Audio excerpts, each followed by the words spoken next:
जीवन हम सभी को धक्के मारता है। कुछ लोग हार मान लेते हैं और बाकी जूझते हैं। कुछ लोग सबक सीख लेते हैं और आगे बढ़ जाते हैं। वो जीवन के धक्कों का स्वागत करते हैं। इन गिने चुने लोगों के लिए इसका मतलब ये होता है कि उन्हें कुछ सीखने की जरूरत है और उन्हें कुछ सीख लेना चाहिए। वो सीख लेते हैं और आगे बढ़ जाते हैं। ज्यादातर लोग छोड़ देते हैं और कुछ लोग तुम्हारी तरह लड़ते भी हैं। अमीर डैडी खड़े हो गए और उन्होंने लकड़ी की पुरानी जर्जर खिड़की को बंद किया जिसे मरम्मत की जरूरत थी। अगर तुम ये सबक सीख लेते हो तो तुम बड़े होकर बुद्धिमान, दौलतमंद और सुखी युवक बनोगे। अगर तुम नहीं सीखते हो तो तुम जिंदगी भर अपनी समस्याओं के लिए अपनी नौकरी, कम तनख्वाह या बॉस को दोष देते रहोगे। तुम जीवन भर उस बड़े मौके की उम्मीद करते रहोगे जो आकर तुम्हारी तमाम आर्थिक समस्याओं को हल कर दे। अमीर डैडी ने यह देखने के लिए मेरी तरफ देखा कि क्या मैं उनकी बात सुन रहा था।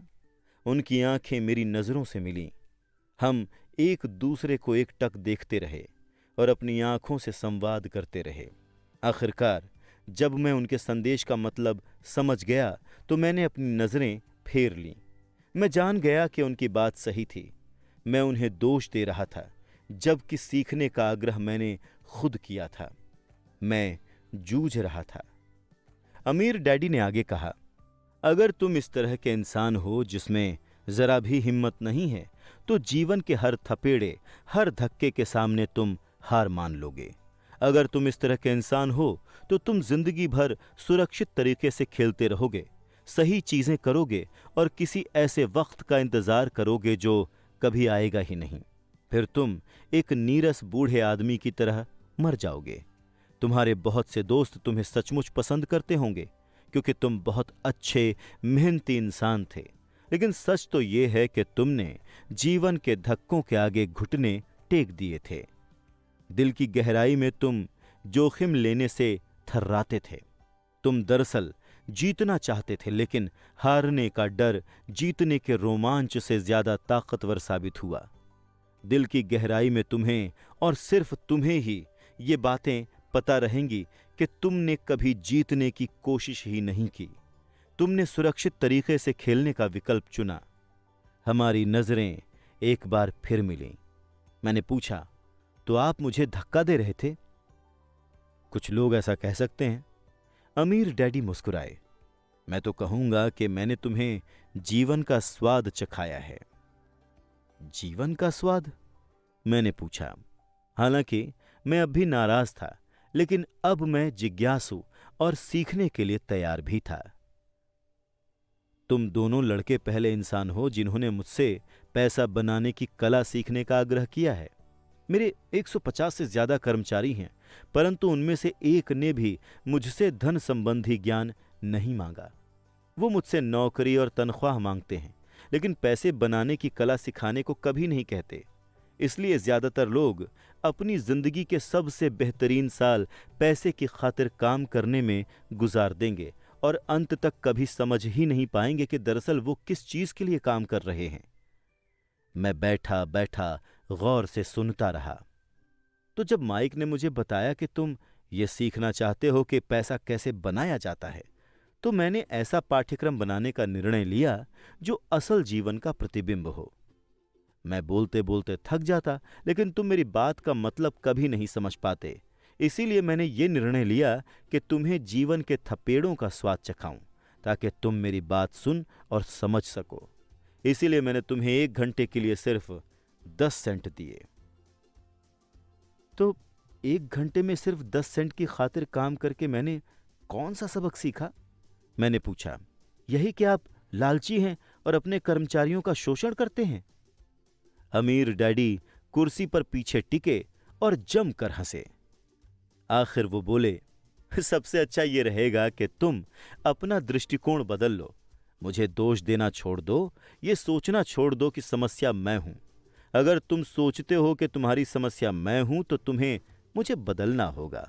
लेकिन अगर तुम्हें एहसास होता है कि समस्या तुम खुद हो तो तुम खुद को बदल सकते हो। कोई चीज सीख सकते हो और ज्यादा समझदार बन सकते हो। ज्यादातर लोग खुद को छोड़कर संसार के हर व्यक्ति को बदलना चाहते हैं।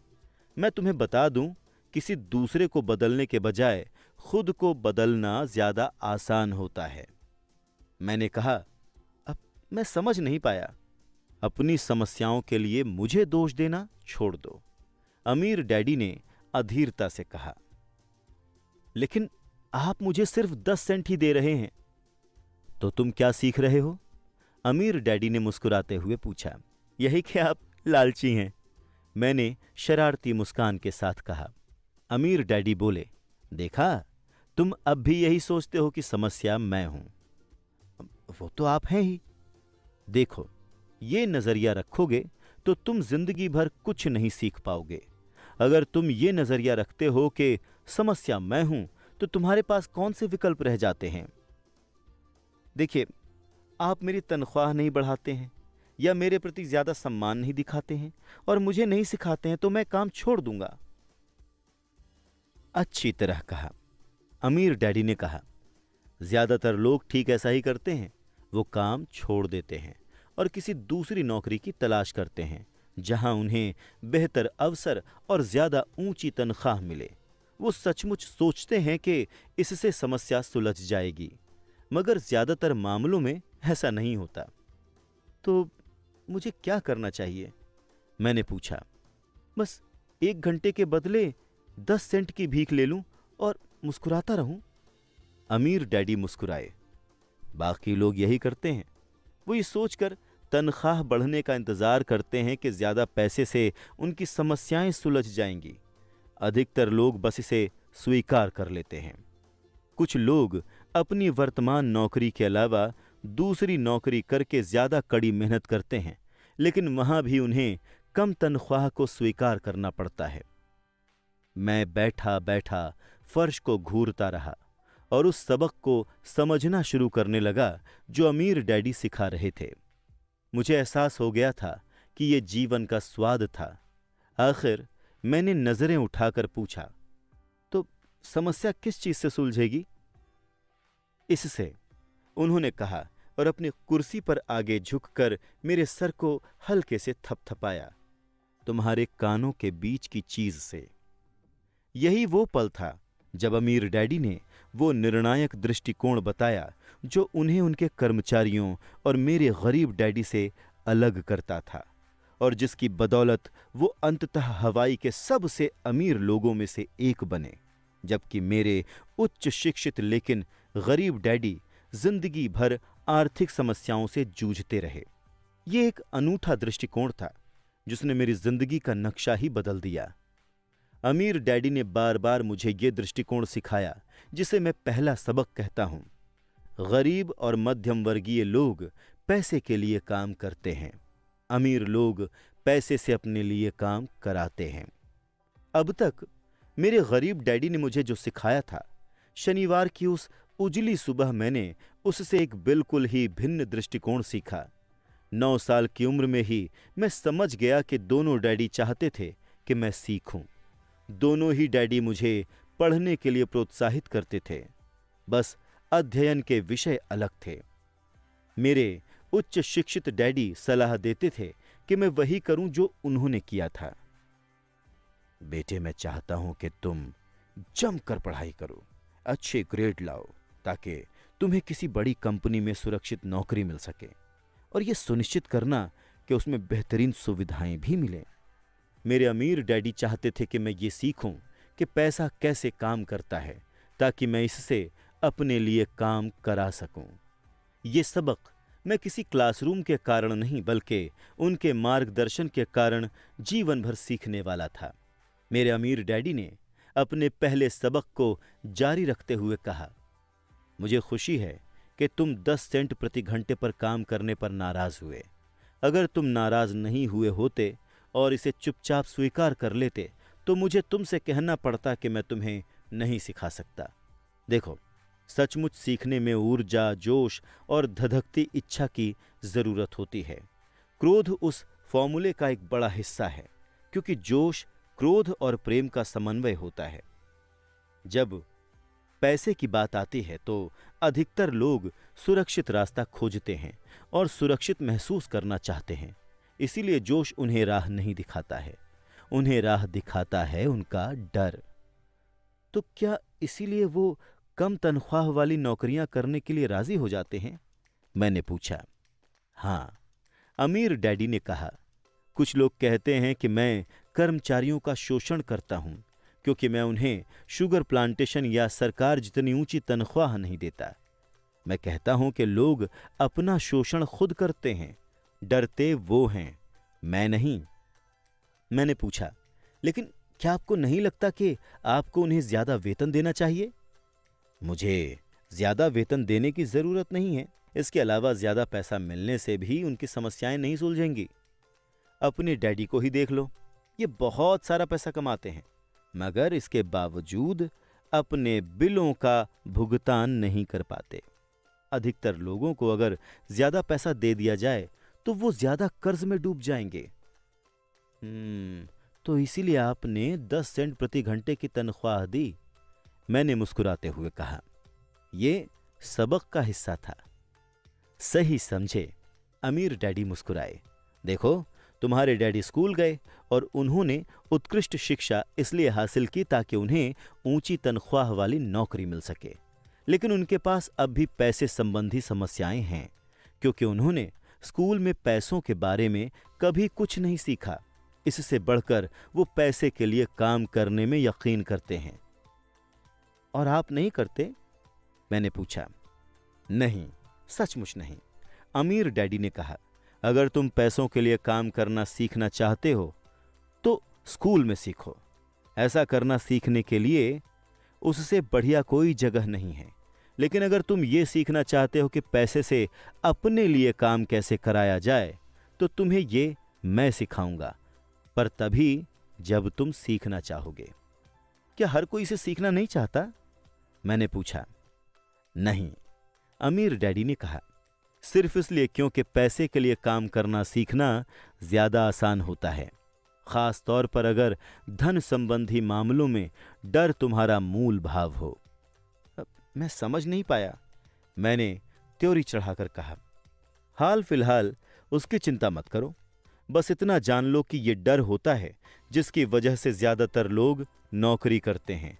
अपने बिल न चुका पाने का डर, नौकरी से निकाले जाने का डर, पर्याप्त पैसा न होने का डर और दोबारा शुरुआत करने का डर। ये किसी पेशे या हुनर को सीखने का, अध्ययन करने और फिर पैसे के लिए काम करने की कीमत है। अधिकतर लोग पैसे के गुलाम बन जाते हैं और फिर अपने बॉस पर नाराज होते हैं। पैसे से अपने लिए काम कराना सीखना अध्ययन का एक बिल्कुल अलग पाठ्यक्रम है। मैंने पूछा। बिल्कुल है, अमीर डैडी ने जवाब दिया। बिल्कुल। हवाई में शनिवार की उस सुहानी सुबह हम खामोशी में बैठे रहे। मेरे मित्रों ने अभी अपना लिटिल लीग बेसबॉल मैच शुरू किया था, लेकिन किसी कारण मैं खुश था कि मैंने 10 सेंट प्रति घंटे पर काम करने का निर्णय लिया था। मुझे एहसास था कि मैं ऐसा कुछ सीखने वाला हूं जो मेरे मित्र स्कूल में कभी नहीं सीख पाएंगे। सीखने के लिए तैयार हो? अमीर डैडी ने पूछा। बिल्कुल, मैंने दांत दिखाते हुए कहा। मैंने अपना वादा निभाया है, मैं तुम्हें दूर से सिखा रहा हूं। मेरे अमीर डैडी ने कहा। 9 साल की उम्र में तुम इस बात का स्वाद चख चुके हो कि पैसे के लिए काम करने में कैसा लगता है। बस अपने आखिरी महीने को 50 साल से गुणा कर लो और तुम्हें इस बात का अंदाजा हो जाएगा कि ज्यादातर लोगों की जिंदगी कैसे गुजरती है। अब मैं समझ नहीं पाया, मैंने कहा। जब तुम मुझसे मिलने के लिए कतार में इंतजार कर रहे थे, एक बार नौकरी पाने के लिए और दूसरी बार तनख्वाह बढ़वाने के लिए, तब तुम्हें कैसा महसूस हो रहा था? बहुत बुरा, मैंने कहा। अमीर डैडी बोले, अगर तुम पैसे के लिए काम करने का निर्णय लेते हो तो जीवन इसी तरह गुजरेगा। तुम्हें तब कैसा महसूस हुआ था जब मिसेस मार्टिन ने 3 घंटों के काम के बदले में तुम्हारे हाथ में 3 सिक्के रखे थे? मुझे महसूस हुआ था कि यह काफी नहीं है, यह तो कुछ भी नहीं लग रहा था। मैं निराश हुआ था, मैंने कहा। अपनी तनख्वाह को देखकर अधिकतर कर्मचारी ऐसा ही महसूस करते हैं, खास तौर पर जब उसमें से सारे टैक्स और दूसरी कटौतियां कम हो जाती हैं। कम से कम तुम्हें तो 100% तनख्वाह मिली थी। आपका मतलब है कि ज्यादातर कर्मचारियों को पूरी तनख्वाह नहीं मिलती है? मैंने आश्चर्य से पूछा। हे भगवान, नहीं, अमीर डैडी ने कहा। सरकार अपना हिस्सा सबसे पहले ले लेती है। सरकार ऐसा कैसे करती है? मैंने पूछा। टैक्स, अमीर डैडी ने कहा। जब आप कमाते हैं तो आप पर टैक्स लगता है, जब आप खर्च करते हैं तो आप पर टैक्स लगता है, जब आप बचत करते हैं तब आप पर टैक्स लगता है, जब आप मरते हैं तब भी आप पर टैक्स लगता है। लोग सरकार को अपने साथ ऐसा क्यों करने देते हैं?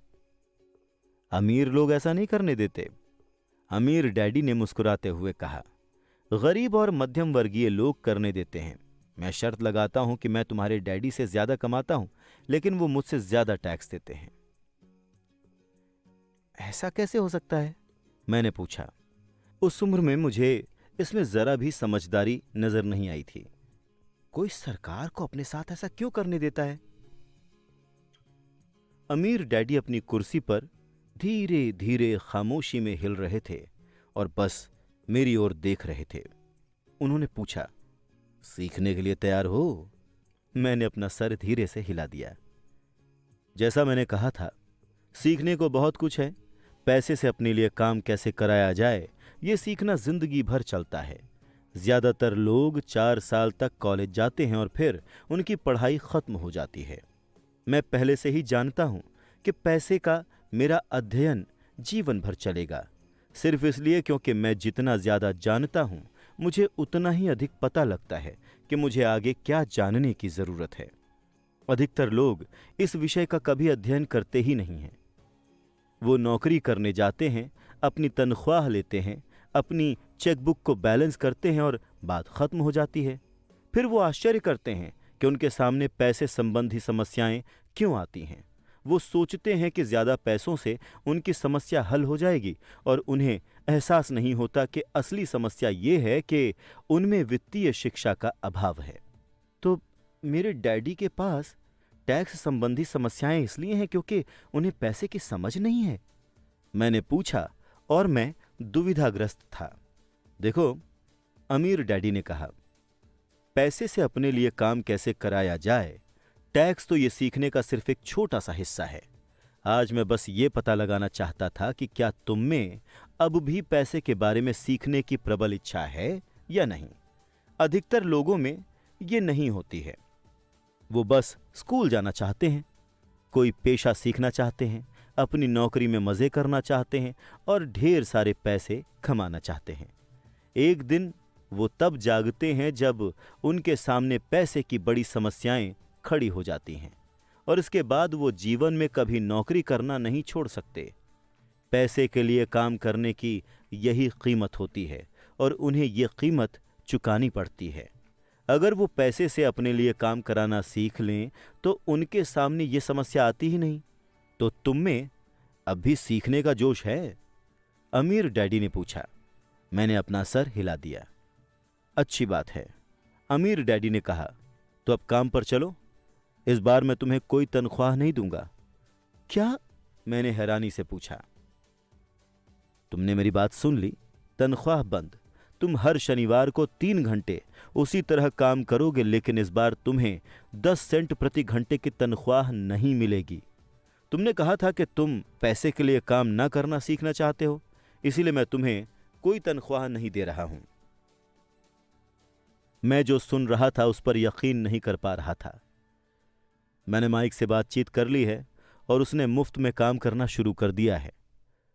वो सामान के डिब्बों की धूल साफ कर रहा है और उन्हें करीने से जमा रहा है। बेहतर होगा कि तुम भी जल्दी से वहां पहुंचकर काम शुरू कर दो। ये ठीक नहीं है, मैं चिल्लाया। आपको मुझे कुछ ना कुछ तनख्वाह तो देते रहना चाहिए। तुमने कहा था कि तुम सीखना चाहते हो। अगर तुम ये बात अभी नहीं सीखोगे तो बड़े होकर तुम मेरे लिविंग रूम में बैठी 2 महिलाओं और उस बूढ़े आदमी जैसे बन जाओगे जो पैसे के लिए काम कर रहे हैं और ये उम्मीद कर रहे हैं कि मैं उन्हें नौकरी से ना निकालूं। या फिर तुम अपने डैडी की तरह बन जाओगे, जो पैसे तो बहुत कमाते हैं लेकिन गले तक कर्ज में डूबे हुए हैं और ये उम्मीद कर रहे हैं कि ज्यादा पैसे से उनकी समस्या सुलझ जाएगी। अगर तुम यही चाहते हो तो मैं एक बार फिर से 10 सेंट प्रति घंटे के अपने पुराने वादे पर लौटने को तैयार हूं। या तुम वो कर सकते हो जो ज्यादातर लोग करते हैं, शिकायत करो कि तनख्वाह कम है और तुम ये नौकरी छोड़कर किसी दूसरी नौकरी की तलाश शुरू कर दो। मुझे समझ नहीं आ रहा है कि मैं क्या करूं, मैंने पूछा। अमीर डैडी मेरे सर को थपथपा कर बोले, इसका इस्तेमाल करो। अगर तुम इसका अच्छा इस्तेमाल करते हो तो तुम जल्दी ही मुझे धन्यवाद दोगे कि मैंने तुम्हें एक अवसर दिया और एक दिन तुम अमीर बन जाओगे। मैं वहां खड़ा रहा। मुझे अब भी यकीन नहीं हो रहा था कि मुझे कितना घटिया विकल्प दिया जा रहा था। मैं तनख्वाह बढ़वाने आया था और इसके बजाय अब मैं मुफ्त में काम करने वाला था। अमीर डैडी एक बार फिर से मेरा सर थपथपा कर बोले, इसका इस्तेमाल करो, अब जाओ यहां से और अपने काम में जुट जाओ। सबक नंबर 1, अमीर लोग पैसे के लिए काम नहीं करते। मैंने अपने गरीब डैडी को यह नहीं बताया कि अब मैं मुफ्त में काम कर रहा हूं। उन्हें यह बात समझ में नहीं आती। जाहिर है मैं उन्हें वो बात समझाने की कोशिश भी नहीं करना चाहता था जिसे मैं खुद ही नहीं समझ पाया था। अगले 3 सप्ताह तक माइक और मैं हर शनिवार मुफ्त में 3 घंटे काम करते रहे। काम से मुझे दिक्कत नहीं थी और वक्त गुजरने के साथ दिनचर्या ज्यादा आसान हो गई। लेकिन मुझे बेसबॉल मैच चूकने का मलाल था और कॉमिक बुक्स न खरीद पाने का अफसोस भी। तीसरे सप्ताह की दोपहर को अमीर डैडी वहां आए। हमने उनके ट्रक के पार्किंग में रुकने और इंजन बंद होने की आवाज सुनी। वो स्टोर में दाखिल हुए और मिसेस मार्टिन को गले लगाकर उनका अभिवादन किया। स्टोर के हालचाल पता करने के बाद वो आइसक्रीम फ्रीजर के पास गए। उसमें से 2 आइसक्रीम निकाली जिनकी कीमत चुकाई और माइक और मुझे इशारा किया, आओ घूमने चलते हैं बच्चों। हमने सड़क पार की और कुछ कारों से बचते बचाते एक बड़े घास भरे मैदान के पार गए जहां कुछ वयस्क सॉफ्टबॉल खेल रहे थे। वहां की इकलौती पिकनिक टेबल पर बैठकर उन्होंने माइक और मुझे आइसक्रीम थमा दी। कैसा चल रहा है बच्चों? ठीक है, माइक ने कहा। मैंने सहमति में सर हिला दिया। अमीर डैडी ने पूछा, अब तक कुछ नहीं सीखा?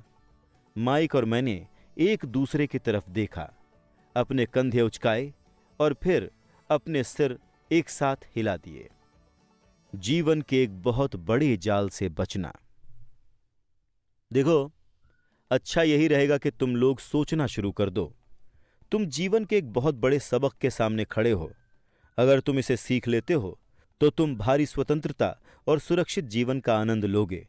अगर तुम इसे नहीं सीखते हो तो तुम मिसेस मार्टिन और इस पार्क में सॉफ्टबॉल खेलने वाले अधिकतर लोगों जैसे बन जाओगे। वो बहुत कम पैसों के लिए बहुत कड़ी मेहनत करते हैं, नौकरी की सुरक्षा के भ्रम को जकड़े रहते हैं, हर साल 3 सप्ताह के वेकेशन की राह देखते हैं और शायद 45 साल की नौकरी के बाद छुट-पुट पेंशन के सपने देखते रहते हैं। अगर ऐसा जीवन जीने से तुम रोमांचित हो जाते हो तो मैं तुम्हारी तनख्वाह बढ़ाकर 25 सेंट प्रति घंटा कर दूंगा। लेकिन ये अच्छे मेहनती लोग हैं, क्या आप उनका मजाक उड़ा रहे हैं? मैंने पूछा। अमीर डैडी के चेहरे पर मुस्कान आ गई। मिसेस मार्टिन मेरे लिए मां जैसी हैं। मैं कभी इतना कठोर नहीं हो सकता कि उनका मजाक उड़ाऊं। मेरी बात कठोर इसलिए लगती है क्योंकि मैं तुम दोनों को कोई बात सिखाने की सबसे अच्छी कोशिश कर रहा हूं। मैं तुम्हारे दृष्टिकोण को बड़ा बनाना चाहता हूं ताकि तुम वो सभी चीजें देख सको जिसे अधिकतर लोग इसलिए नहीं देख पाते क्योंकि उनकी दृष्टि बहुत ज्यादा संकुचित होती है। अधिकतर लोग उस जाल को नहीं देख पाते जिसमें वो फंसे हुए हैं। माइक और मैं वहां पर बैठे रहे। हम उनके संदेश को पूरी तरह से समझ नहीं पाए थे। उनकी बात हमें कठोर लग रही थी, लेकिन हमें एहसास था कि वो हमें कोई सबक सिखाने की कोशिश कर रहे हैं। अमीर डैडी ने मुस्कुराते हुए कहा, क्या 25 सेंट प्रति घंटे का प्रस्ताव अच्छा नहीं लगा? क्या इससे तुम्हारे दिल की धड़कन तेज नहीं हुई? मैंने अपना सर इनकार में हिलाया। हालांकि दरअसल ये तेज हो गई थी। 1 घंटे के काम के बदले में 25 सेंट मेरे हिसाब से बहुत बढ़िया सौदा था।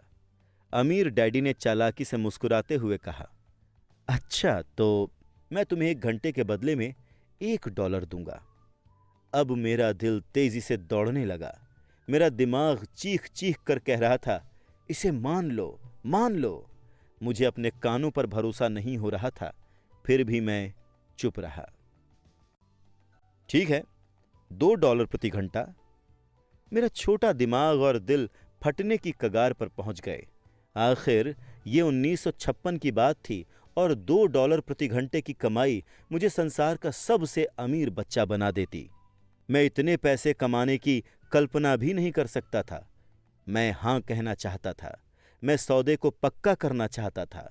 मुझे एक नई साइकिल और बेसबॉल के नए दस्ताने दिख रहे थे। मेरे पास कड़क नोट देखकर मेरे मित्रों की प्रशंसा भरी निगाहों की तस्वीर भी मुझे साफ दिख रही थी। उससे भी बढ़कर जिमी और उसके अमीर दोस्त अब मुझे दोबारा गरीब नहीं कह सकते थे, लेकिन किसी वजह से मेरा मुंह बंद ही रहा। आइसक्रीम पिघल गई थी और अब मेरे हाथ पर रिस रही थी। अमीर डैडी हम दोनों लड़कों को देख रहे थे, जो आंखें फाड़कर खाली दिमाग से उन्हें घूरे जा रहे थे। वो हमारा इम्तिहान ले रहे थे और वो ये जानते थे कि हमारे दिल का एक कोना उस सौदे को करने के लिए लालायित था। वो ये बात समझते थे कि हर इंसान के दिल का एक हिस्सा कमजोर और जरूरतमंद होता है, जिसे खरीदा जा सकता है। वो ये भी जानते थे कि हर इंसान के दिल का एक हिस्सा ऐसा भी होता है जो मजबूत होता है और जिसे कभी खरीदा नहीं जा सकता। असल सवाल तो ये था कि कौन सा हिस्सा ज्यादा शक्तिशाली है। ठीक है, $5 प्रति घंटा। अचानक मैं शांत हो गया। कोई चीज बदल गई थी। यह प्रस्ताव इतना बड़ा था कि मूर्खतापूर्ण लग रहा था। सन 1956 में गिने चुने वयस्क लोग ही इससे ज्यादा कमा पाते थे। इसीलिए मेरा प्रलोभन तुरंत ही गायब हो गया और शांति छा गई। धीरे धीरे मैंने बाईं तरफ मुड़कर माइक को देखा। उसने भी मेरी ओर देखा। मेरे दिल का जो हिस्सा कमजोर और जरूरतमंद था, वो अब खामोश हो चुका था। किसी कीमत पर ना बिकने वाला मेरा हिस्सा नियंत्रण में आ चुका था। मैं जानता था कि माइक भी उसी बिंदु पर पहुंच गया होगा। अच्छी बात है, अमीर डैडी ने धीरे से कहा। अधिकतर लोगों की एक कीमत होती है और उनकी कीमत इसलिए होती है क्योंकि हम सभी में 2 भावनाएं होती हैं, डर और लोभ। पहली बात, पैसे ना होने का डर हमें कड़ी मेहनत करने के लिए प्रेरित करता है। इसके बाद जब हमें तनख्वाह मिलती है तो लोभ या इच्छा वो सारी अद्भुत चीजें हमारे दिमाग में ले आती हैं जो उस पैसे से खरीदी जा सकती हैं। इस तरह हमारी जिंदगी का सिलसिला तय हो जाता है। अब कैसा सिलसिला? सुबह जागने का, नौकरी पर जाने का, बिल चुकाने का, सुबह जागने, नौकरी पर जाने, बिल चुकाने और फिर सुबह उठने, नौकरी पर जाने और बिल चुकाने का सिलसिला। लोगों की जिंदगी पर हमेशा यही 2 भावनाएं हावी रहती हैं, डर और लोभ। उन्हें ज्यादा पैसे देंगे तो वो इसी सिलसिले पर चलकर अपने खर्च बढ़ा लेंगे। इसी सिलसिले को मैं चूहा दौड़ कहता हूं। क्या कोई दूसरा रास्ता है? माइक ने पूछा। हां, अमीर डैडी ने धीरे से कहा, लेकिन बहुत कम लोग ही इसे खोज पाते हैं। माइक ने पूछा, अब और वो रास्ता क्या है? मुझे उम्मीद है कि मेरे साथ काम करते हुए और सीखते हुए तुम लोग उसी रास्ते को खोज लोगे। इसीलिए मैंने तुम्हें तनख्वाह देना बंद कर दिया है। इस बारे में कोई संकेत तो दीजिए, माइक ने पूछा। हम कड़ी मेहनत करते करते थक चुके हैं, खास तौर पर मुफ्त में, अमीर डैडी ने कहा। देखो, पहला कदम है सच बोलना। अब हम झूठ नहीं बोल रहे हैं, मैंने कहा। मैंने कब कहा कि तुम झूठ बोल रहे हो? मैंने तो ये कहा कि तुम सच बोलो, अमीर डैडी ने पलट कर कहा। मैंने पूछा, किस बारे में सच बोलें? इस बारे में कि तुम कैसा महसूस कर रहे हो। अमीर डैडी ने कहा, तुम्हें ये किसी दूसरे से कहने की जरूरत नहीं है, बस अपने सामने स्वीकार करो। मैंने पूछा, आपका मतलब है कि इस पार्क में खेल रहे लोग, आपकी खातिर काम करने वाले लोग, मिसेस मार्टिन, ये सारे लोग ऐसा ही करते हैं? मुझे तो यही लगता है, अमीर डैडी ने कहा। इसके बजाय इन लोगों को हमेशा पैसे न होने का डर सताता रहता है। वो तार्किक रूप से इसका मुकाबला नहीं करते हैं। अपने दिमाग का इस्तेमाल करने के बजाय वो भावनात्मक प्रतिक्रिया करते रहते हैं। अमीर डैडी ने कहा, फिर उनके हाथ में कुछ पैसे आ जाते हैं और एक बार फिर खुशी, इच्छा तथा लोभ की भावनाएं हावी हो जाती हैं और एक बार फिर से वो दिमाग से सोचने के बजाय दिल से प्रतिक्रिया करते हैं। यानी उनकी भावनाएं उनके दिमाग को नियंत्रित करती हैं। माइक ने कहा। सही कहा, अमीर डैडी बोले। वो इस बारे में सच्चाई स्वीकार नहीं करते कि उन्हें कैसा महसूस होता है। इसके बजाय वो अपनी भावनाओं के हिसाब से प्रतिक्रिया करते रहते हैं और दिमाग से सोचने का कष्ट नहीं उठाते। डर की वजह से वो नौकरी करने जाते हैं और उम्मीद करते हैं कि पैसा उनके डर को दूर कर देगा, लेकिन ऐसा होता नहीं है। ये डर उन्हें सताता रहता है, इसीलिए वो दोबारा नौकरी करने जाते हैं। एक बार फिर उम्मीद करते हैं कि पैसा उनके डर को दूर कर देगा, लेकिन एक बार फिर ये ऐसा नहीं करता है। डर की वजह से ही वो काम करने, पैसे कमाने, काम करने, पैसे कमाने के जाल में फंसे रहते हैं और ये उम्मीद करते हैं कि डर दूर चला जाएगा, लेकिन हर दिन जब वो उठते हैं तो वही पुराना डर भी उनके साथ उठता है। वही पुराना डर लाखों लोगों को सारी रात जगाए रखता है और उनकी रातें उथल पुथल और चिंता भरी होती हैं। इसीलिए वो उठते हैं, नौकरी करने जाते हैं और उम्मीद करते हैं कि तनख्वाह उनके दिल को कुतरने वाले डर को मार डालेगी। पैसा ही दरअसल उनके जीवन को चला रहा है, लेकिन वो इस बारे में कभी सच नहीं बोलते हैं। पैसे ने उनकी भावनाओं पर कब्जा कर लिया है और उनके दिलों पर भी।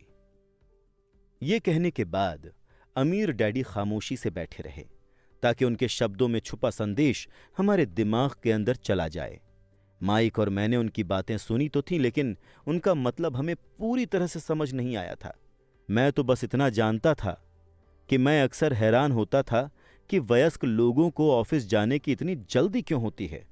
उन्हें अपनी नौकरी में खास मज़ा नहीं आता था और वो कभी ज़्यादा खुश भी नहीं दिखते थे, लेकिन कोई चीज़ थी जो उन्हें जल्दी ऑफिस जाने के लिए प्रेरित करती थी।